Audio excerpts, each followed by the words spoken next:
बिहार में तीसरे दौर का मतदान चल रहा है और मतदान के प्रतिशत में जबरदस्त इजाफा आता दिखाई दे रहा है। ऐसा लग रहा है जैसे कि मतदान अपने आप में बहुत ही तेज से आगे बढ़ रहा है। और इस बीच नीतीश कुमार के मंत्री और भारतीय जनता पार्टी के नेता सुरेश शर्मा ने एलजेपी पर बड़ा बयान दिया है। सुरेश शर्मा ने कहा है कि एलजेपी को एनडीए के साथ ही रहना है। जब एलजेपी केंद्र में साथ है तो बिहार में भी साथ रहेगी। सुरेश शर्मा ने कहा कि चिराग पासवान एनडीए को छोड़कर आखिर कहां जाएंगे। चिराग से मिल बैठकर बातचीत की जाएगी और शामिल कर लिया जाएगा। मुजफ्फरपुर की सीट से नगर विकास मंत्री सुरेश शर्मा चुनाव लड़ रहे हैं। इस वक्त हमारे साथ हैं। क्या लग रहा है इस बार क्या होगा बिहार में? बिहार में एनडीए की सरकार बहुत आराम से बनने जा रही है। जनता विकास चाहती है और विकास पर जनता बटन दबाएगी।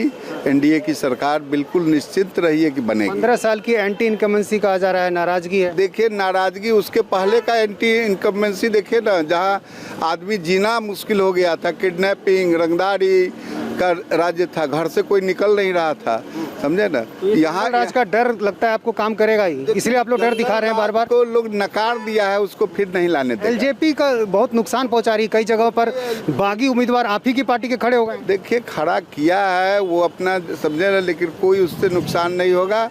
एनडीए की सरकार कंफर्टेबल बनेगा और उनको भी हम ही लोगों के साथ रहना है। फिर इतने जब आप आश्वस्त हैं तो नीतीश कुमार क्यों कह रहे हैं आखिरी चरण में कि अंतिम चुनाव है मेरा? देखिए, जनता न आदमी को कहती है, उनके कहने से थोड़ी अंतिम चुनाव हो जाएगा।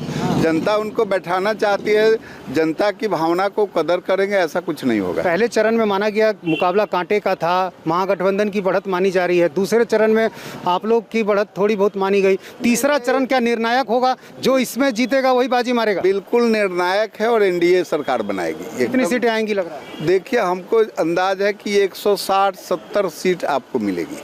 आसानी से सरकार बना लेगी? मिल जाएगी एकदम आसानी से। समर्थन की जरूरत नहीं पड़ेगी। जो हमारे जो 4 हइये हैं उन्हीं के समर्थन है, बस हो गया। एनडीए की सरकार होगी। तो अच्छा ये बताइए कि एलजेपी के सहयोग की जरूरत पड़ी तो ले सकते हैं? एनडीए वो जाएगी कहाँ? जब केंद्र में है तो बिहार में भी रहेगा। अच्छा, तो ये मान के चल रहे हैं कि चिराग इधर ही है? देखिए, चिराग ये मान के नहीं चल रहे। मैं ये कह रहा हूँ कि एनडीए में जब केंद्र में है तो अल्टीमेट हमारे साथ उनको रहने में कोई परेशानी तो नहीं है? नहीं, उनको हम लोग ले लेंगे एनडीए पहले। नीतीश कुमार नाराज हो सकते हैं? देखिए, कोई नाराजगी नहीं होगी, नाराजगी की कोई बात नहीं है। हमारे रामविलास जी नहीं है, इसलिए थोड़ी बहुत बात हुई है, लेकिन वो सब आपस में मिल बैठ करके ठीक हो जाएगा। तो बीजेपी कह रही है कि एलजेपी जाएगी कहाँ, एनडीए में ही है। तो और दूसरी तरफ सरकार बनाने को लेकर आश्वस्त भी हैं। तो देखना बड़ा दिलचस्प होगा कि तीसरे चरण के इस चुनाव के बाद जब वोट काउंटिंग होगी तो फिर नतीजे क्या आते हैं। कैमरामैन विनोद कुमार के साथ नीतीश चंद्र, इंडिया टीवी, मुजफ्फरपुर।